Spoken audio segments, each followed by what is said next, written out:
الحمد لله وكفى والصلاة والسلام على عباده الذين اصطفى أما بعد فأعوذ بالله من الشيطان الرجيم بسم الله الرحمن الرحيم قد أفلح المؤمنون الذين هم في صلاتهم خاشعون آمنت بالله صدق الله مولانا العظيم۔ بینک اسلامی کے دین کے نئے پروگرام کے تحت پیغام قرآن کے 70ویں حصے کے ساتھ آپ کی خدمت میں حاضر ہیں۔ آج انشاءاللہ 18ویں سپارے کے جو مضامین ہیں اور ان کے ایک خلاصہ ایک سمری آپ کے سامنے انشاءاللہ پیش کی جائے گی۔ 18واں سپارہ شروع ہوتا ہے سورۃ المؤمنون، اور یہ مکی صورت ہے اور اس میں 118 آیات ہیں اور 6 رکوع ہیں۔ اس سپارے کی ابتدا مؤمنین کے بنیادی صفات اور ایسی صفات جو کہ ان کی کامیابی کا ضامن ہے، ان صفات کے بیان کے ساتھ شروع ہوتی ہے، اور اللہ تعالیٰ فرماتے ہیں کہ قد افلح المؤمنون، کہ تحقیق وہ لوگ کامیاب، وہ مومن کامیاب ہو گئے۔ تو وہ ان صفات میں پہلی جو صفت ہے وہ ایمان ہے، کہ ایسا ایمان جس کے اندر کوئی شرک نہ ہو، کوئی ریاکاری نہ ہو۔ ایک کامل ایمان سب سے پہلے لازمی ہے ایک کامیابی کے لیے۔ دوسری صفت نماز کے اندر خشوع، کہ جب نماز پڑھیں تو اس وقت اس خیال، اس ذہن کے ساتھ پڑھیں کہ ہم اللہ تعالیٰ کے سامنے کھڑے ہوئے ہیں، اور اپنے اندر تواضع کے ساتھ ہم نماز پڑھیں، اللہ کے سامنے اپنے دل کو پست کر کے ہم نماز پڑھ رہے ہوں۔ تو دوسری صفت نماز ہے۔ تیسری صفت جو سب سے اہم ہے، اور آج کل کے حوالے سے میں یہ کہنا بالکل غلط نہ ہوگا کہ اس وقت مسلمان جو لگے ہوئے ہیں، وہ تیسری صفت یہ بیان فرمائی کہ وہ لغو اور لایانی چیزوں سے بچتے ہیں۔ لغو لایانی کا مطلب کیا ہے کہ کام 3 طرح کے ہو سکتے ہیں۔ ایک کام وہ ہے جس میں آخرت کا فائدہ ہے، بندہ قرآن کی تلاوت کر رہا ہے، نماز پڑھ رہا ہے، اس میں آخرت کا فائدہ ہے۔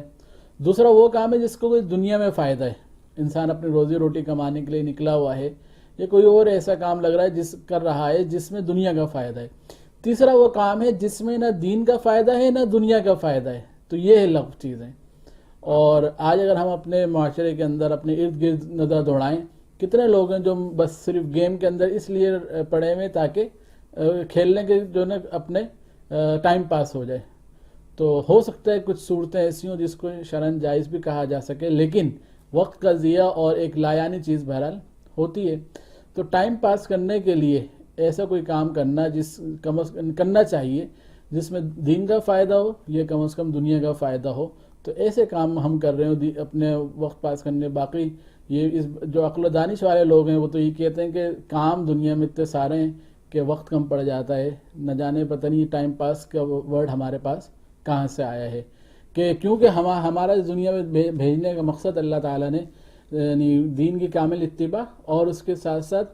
اچھے، یعنی جس طریقے سے ہم امتحان دیتے ہیں اور یہ سوچ رہے ہوتے ہیں کہ ہم اچھے سے اچھے گریڈ کے اندر پاس ہوں، تو اسی طریقے سے اللہ تعالیٰ نے اس دنیا کو دارالامتحان کے طور پر ہمارے لیے رکھا ہوا ہے۔ تو ہم نیکیاں کر اچھے سے اچھے گریڈ کے اندر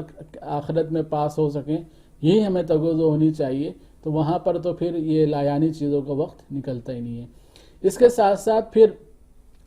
جو اگلی صفت بیان فرمائی کہ وہ فحش کام کے اندر نہیں لگتے۔ اللہ معاف فرمائے کہ زنا کے اندر یا اس کے دوائی کے اس کے قریب لے جانے والی چیزوں کے اندر وہ نہیں پڑتے۔ یہ ایک ایمانی صفت ہے جو کامیابی کے لیے ضروری ہے۔ ساتھ ہی اگلی صفت یہ بیان فرمائے کہ یہ وہ لوگ ہیں زکوٰۃ کو کامل طریقے سے ادا کرتے ہیں۔ زکوٰۃ کو کامل طریقے سے، بالکل کیلکولیشن کے ساتھ، اندازے سے نہیں، بلکہ جتنی زکوٰۃ نکلتی ہے وہ مکمل طریقے سے وہ ادا کر رہے ہوتے ہیں۔ ساتھ ہی ان کی جو صفت ہے کہ وہ وعدوں کو پورا کرتے ہیں، امانتوں کو ادا کرتے ہیں۔ تو پھر یہ وہ لوگ ہیں جن کے بارے میں فرمایا کہ یہ جنت الفردوس کے وارث بنیں گے، کہ ہماری جو ابتدا ہے آدم علیہ السلام، وہ جنت سے یعنی جنت میں بھیجے گئے، پھر دنیا میں آ گئے، اور اب واپس ہمارا جو اصل ٹھکانہ ہے وہ انشاءاللہ جنت ہی ہے۔ اس کے بعد اس صورت کا جو موضوع ہے وہ، کیونکہ یہ اس وقت نازل ہوئی ہے یعنی مکی دور کے اندر، تقریباً درمیان کے دور میں، جب قرآن کی دعوت ان مشرک مکہ کے سامنے رکھ دی گئی تھی اور وہ اس کی مخالفت کر رہے تھے، طرح طرح کے سوالات، اعتراضات۔ تو اللہ تعالیٰ نے پھر کچھ انبیاء علیہ الصلوۃ والسلام کے قصص اس صورت کے اندر مختصراً بیان فرمائے ہیں۔ حضرت نوح علیہ السلام کا قصہ اللہ تعالیٰ نے بیان فرمایا، حضرت موسیٰ ہارون کا قصہ جو ہے مختصراً ذکر کیا، اور ان قصص کا جو مقصد ہے وہ یہی کہ ان انبیاء علیہ الصلوۃ والسلام نے بھی اپنی دعوت دی، اور اس کے بعد قوم کے دو حصے ہو گئے، کچھ وہ لوگ تھے جنہوں نے اس دعوت کو قبول کیا، کچھ وہ لوگ تھے جنہوں نے دعوت کو قبول نہیں کیا، لیکن بالآخر جو انجام تھا وہ اللہ تعالیٰ نے نیک لوگوں کو رکھا، اور وہ لوگ جنہوں نے اس دعوت کو قبول نہیں کیا تو اللہ تعالیٰ کی طرف سے ان کے اوپر عذاب آ کر رہا۔ ساتھ ہی پھر اللہ تعالیٰ نے ایک حکم دیا کہ یا ایھا الرسل، یعنی تمام رسولوں کو مخاطب کر کے کہ پاکیزہ چیزیں کھاؤ، حلال چیزیں کھاؤ اور نیک اعمال کرو۔ مفسرین فرماتے ہیں کہ ان دونوں کے اندر ایک کنیکشن ہے کہ پاکیزہ چیزیں کھانا اور اس کے بعد نیک اعمال کرنا، کہ حلال کمائی، حلال کھانا انسان کو نیک اعمال کی طرف ابھارتا ہے، اور اللہ معاف فرمائے اگر انسان حرام خوری کی طرف چلا جائے، حرام کھانے کی طرف چلا جائے، حرام کمائی کی طرف چلا جائے تو اس سے پھر نیکیوں کی توفیق ہے وہ ختم ہو جاتی ہے۔ تو یہ بڑی اہم چیز ہے کہ ہم اپنے کمانے میں بھی اور کھانے میں بھی اس بات کا اہتمام کریں کہ ہم صرف جو حلال کمانے میں بھی حلال کی طرف جائیں، اور اس کے بعد کھانے کے حوالے سے بھی اس بات کا اہتمام کریں کہ حلال ہی ہمارے پیٹ میں جا رہا ہو۔ تو یہ چیز پھر لازمی ہے، اس چیز کا اللہ تعالیٰ نے انبیاء کو حکم دیا ہے۔ اس کے بعد پھر اللہ تعالیٰ نے اس بات کو بیان فرمایا ہے کہ اللہ تعالیٰ نے انسان کو مختلف نعمتیں دی ہیں، کان دیے، آنکھیں دی، عقل دی، بنیادی طور پر انسان اسی سے علم حاصل کر رہا ہوتا ہے۔ تو اللہ تعالیٰ کہتے ہیں کہ تمہیں یہ سب کچھ دیا۔ پھر اللہ تعالیٰ نے کائنات کے مختلف مظاہر کو ذکر کیا کہ زمین، آسمان، چرند پرند، یہ سب اللہ تعالیٰ نے پیدا فرمائے۔ تو آخر یہ اپنی عقل، شعور، اپنی آنکھوں کو، اپنے کانوں کو کیوں استعمال نہیں کرتے اس بات تک پہنچنے کے لیے کہ ہاں ایک ہی اللہ ہے؟ عقل کیوں اس بات تک نہیں جاتی کہ جو اتنا بڑی کائنات پیدا کرنے والی ذات ہے وہی پھر عبادت کے لائق ہے، اسی کی بات کو ماننے کے لائق ہے کہ اس کی بات کو ہم مانیں۔ تو یہ عقل شعور کے ساتھ اگر سوچیں گے تو اس نتیجے پر بہت آسانی سے پہنچ سکتے ہیں کہ توحید اللہ تعالیٰ کے لیے ہے۔ اور اس کے بعد نبی کریم صلی اللہ علیہ وسلم کے بارے میں یہ کیوں اس بات کو نہیں سوچتے، فکر کرتے کہ آپ صلی اللہ علیہ وسلم اس نبوت کے دعوے سے پہلے بھی ایک عمر آپ صلی اللہ علیہ وسلم کی ان کفار مکہ کے ساتھ گزری، اور صادق و امین تھے۔ تو ایک بندہ جو صادق و امین ہے وہ اللہ تعالیٰ کے بارے میں کیوں کا جھوٹ بولے گا؟ تو اس طریقے سے اللہ تعالیٰ نے یعنی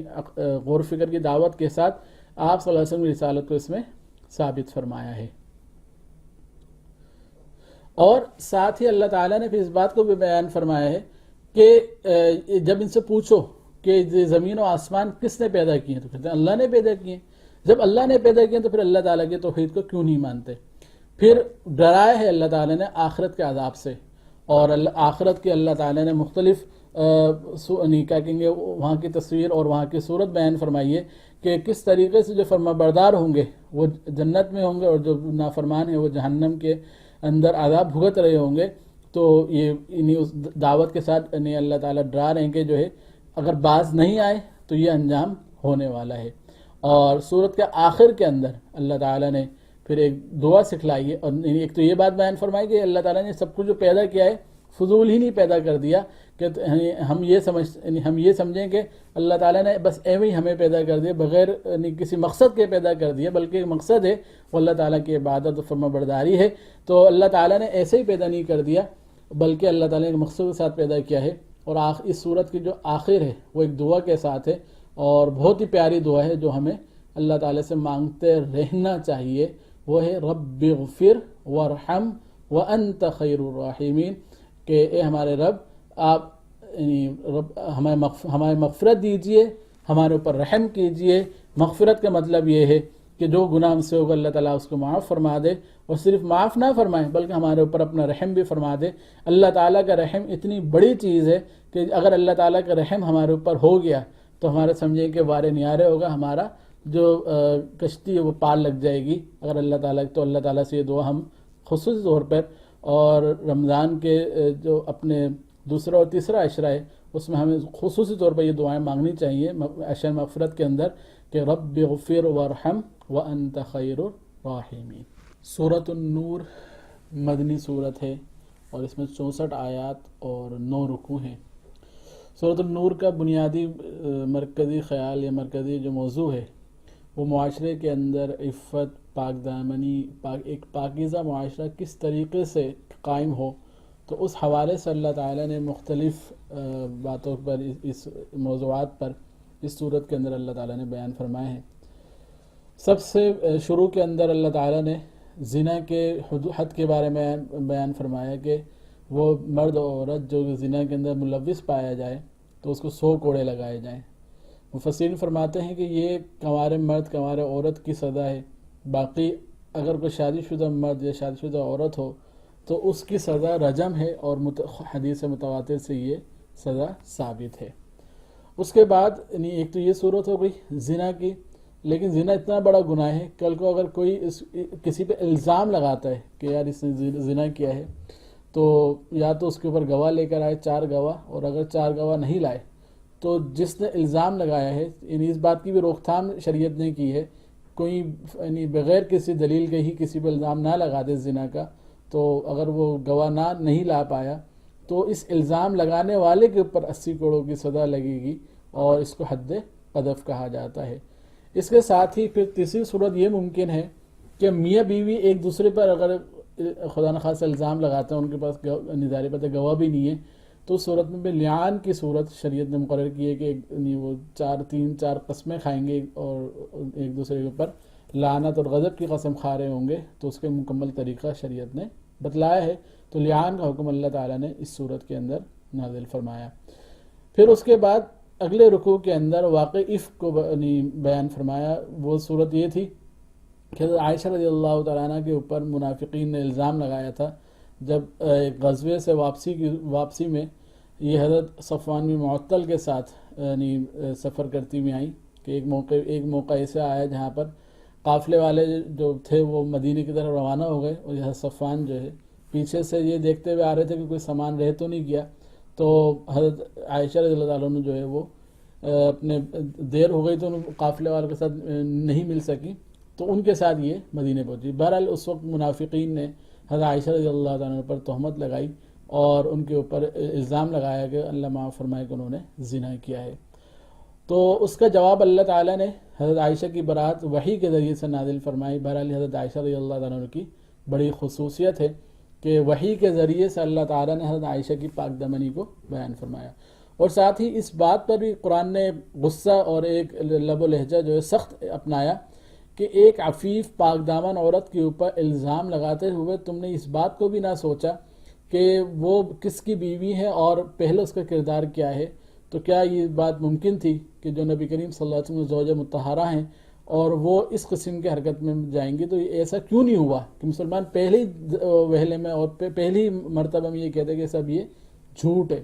تو ایک اپنے پاکیزہ معاشرے کی بنیاد حسن ظن کے اوپر ہے کہ انسان اچھا گمان کرے، جب تک کوئی دلیل موجود نہ ہو اس وقت تک کسی پر الزام نہ لگایا جائے۔ تو اس پر بھی قرآن نے جو ہے سخت لہجہ اختیار فرمایا کہ کس طریقے سے جو ہے نا منافقین کی باتوں کے اندر آ کر یہ الزام لگایا گیا۔ اس کے بعد پھر مزید جن چیزوں ایک عفیف اور پاک دامن معاشرے کے لیے اللہ تعالیٰ نے اس بات کو بیان فرمایا کہ جب کسی کے گھر پہنچو تو اجازت لے کر داخل ہو، ایسا نہ ہو کہ جو نا بغیر اجازت کے داخل ہو گئے۔ اور اس کے ساتھ پھر ایک اور اہم حکم دیا مردوں کو بھی اور عورتوں بھی کہ قل للمؤمنین یغضوا من ابصارہم وقل للمؤمنات یغضضن من ابصارہن،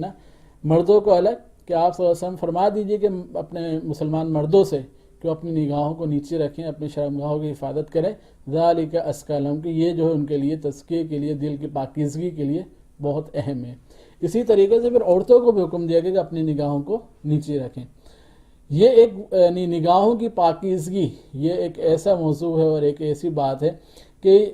نگاہوں کے ذریعے سے ہی اگلے سارے دروازے کھلتے ہیں۔ تو شریعت کا ایک مزاج ہے، شریعت جو ہے ایک حرام کام تک پہنچنے کے جو دروازے ہوتی ہے وہ بھی بند کرتی ہے۔ لہذا جو ہے اللہ تعالیٰ نے بجائے زنا کو تو حرام کیا، لیکن اس کے ساتھ ساتھ وہاں تک پہنچنے کا جو ایک راستہ تھا کہ انسان جو ہے وہ اپنی نگاہوں کو بھٹکائے اور نامحرم عورتوں کو لذت کے ساتھ دیکھے اور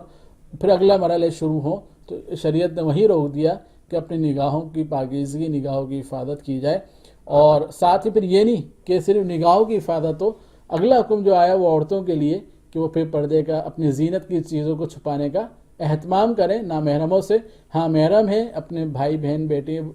وہ یعنی جو آپ کے قریبی رشتہ دار ہیں جن سے اللہ تعالیٰ نے پردہ نہیں رکھا، ان کے سامنے ٹھیک ہے، لیکن جو غیر نامحرم ہیں ان سے اپنی زینت کی چیزوں کو اور زینت کی جگہوں کو چھپائیں، اس چیز کو حکم دیا گیا۔ شریعت نے نگاہوں کی حفاظت کو حکم دیا، اور ساتھ ساتھ یعنی زنا کو روکنے کے لیے صرف اتنا کافی نہیں کہ آپ یہ کہہ دیں کہ زنا نہ کرو، یہ کہ آنکھوں کی حفاظت کرو، ساتھ میں اس کا جو جائز راستہ ہے نکاح، اس کی ترغیب دی، اور یہ بات بیان فرمائی کہ وہ جو بے نکاحی عورتیں ہیں، بے نکاح مرد ہیں، ان کا نکاح کروا دیا کرو، اور ساتھ میں اگر اس بات کا خوف ہے کہ جو غربت ہے،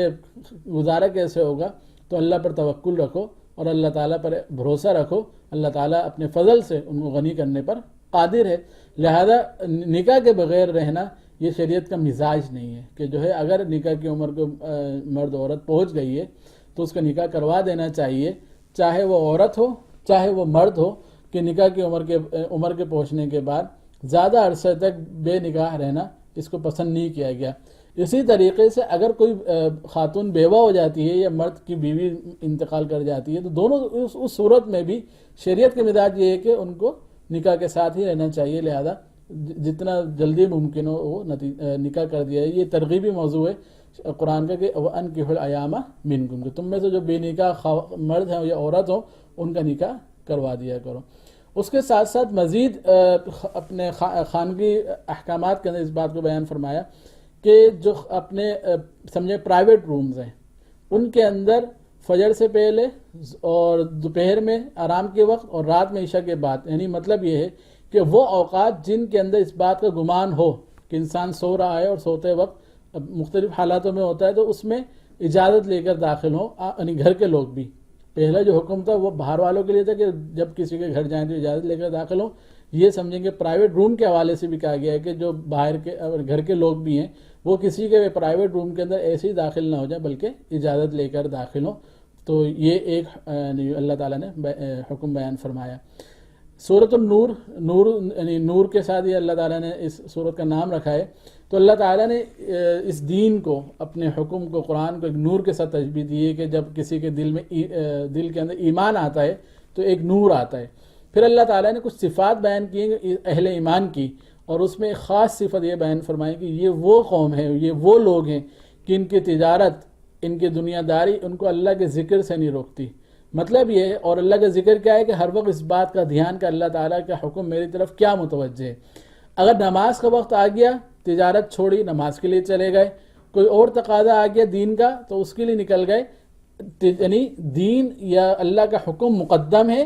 اور باقی دنیا داری اس کے پیچھے ہے۔ دنیا داری سے اسلام منع نہیں کرتا، کمانے کھانے سے منع نہیں کرتا، لیکن ہر وقت اس بات کا خیال ہو کہ اس وقت دین کا حکم میرے اوپر کیا متوجہ ہے اور اس کے مطابق ہم چل رہے ہوں۔ یہ صفت اللہ تعالیٰ نے فرمائی کہ دنیا داری، دنیا میں رہنا، بازاروں میں رہنا،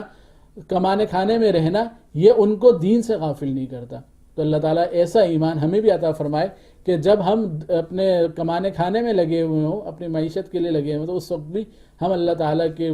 خیال اور اللہ تعالیٰ کے دھیان کے ساتھ اپنی زندگی گزار رہے ہوں۔ سورت کے آخر کے اندر اللہ تعالیٰ نے سورت کے آخر میں اللہ تعالیٰ نے اجتماعی معاملات کے حوالے سے کچھ ہدایت دی ہیں کہ اگر کب کوئی مشورہ ہو رہا ہے نبی کریم صلی اللہ علیہ وسلم کی مجلس میں موجود ہو تو جب تک اجازت نہ لے لو اس وقت تک یعنی وہ مجلس چھوڑ کر نہ جاؤ۔ اور ساتھ ہی اس نبی کریم صلی اللہ علیہ وسلم کی عظمت کو بیان فرمائیں کہ آپ صحابہ کرام سے کہ اس طرح نہ پکارو جس طرح تم آپس میں ایک دوسرے کو پکارتے ہو۔ اور سورت کے آخر کے اندر اللہ تعالیٰ نے پھر دوبارہ آخرت کو یاد دلائے، فکر آخرت کو جگایا ہے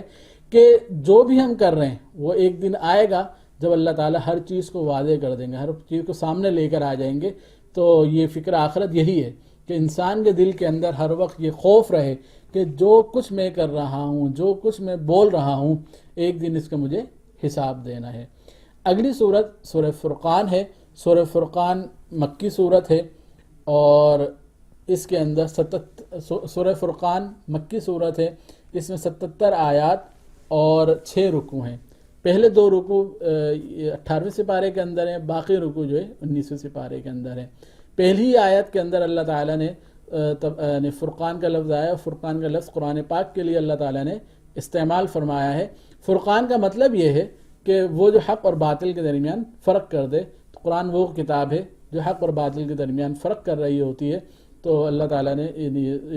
اس صورت کا جو بنیادی موضوع ہے وہ کفار مکہ کے مختلف اعتراضات اور ان کے جواب ہیں۔ وہ بہت ہی مدلل انداز میں اللہ تعالیٰ نے ان کے اعتراضات کے جواب دیے ہیں۔ وہ ایک اعتراض یہ کیا کرتے تھے کہ یار یہ نبی بشر کیوں ہے، یہ کھاتا پیتا بھی ہے، یہ ہمارے ساتھ بازاروں میں بھی گھومتا ہے، تو ایک بندہ جو کہ کھاتا پیتا ہے، بازاروں میں گھومتا ہے، یہ نبی کیسے ہو سکتا ہے؟ تو اللہ تعالیٰ نے اس کا جواب دیا کہ تم بشر ہو تو بشر کی ہدایت کے لیے اللہ تعالیٰ بشر ہی کو بھیجتا۔ ایسا تو نہیں ہے کہ اگر فرشتہ ہو تو فرشتہ بھیجتا ہے، جنات ہو تو جنات کو بھیجا جاتا ہے، جب بشر ہو تو اللہ تعالیٰ نے بشر ہی نبی بنا کر بھیجا۔ اور ساتھ ہی پھر پچھلے انبیاء علیہ صلی اللہ علیہ وسلم کا تذکرہ فرماتے ہوئے فرمایا کہ وہ بھی بشر ہی تھے اور ان کو بھی اللہ تعالیٰ نے نبی بنا کر بھیجا تھا۔ انشاءاللہ سورہ فرقان کے جو اگلے مضامین ہیں وہ اگلی قسط کے ساتھ انشاءاللہ دوبارہ حاضر ہوں گے۔ السلام علیکم۔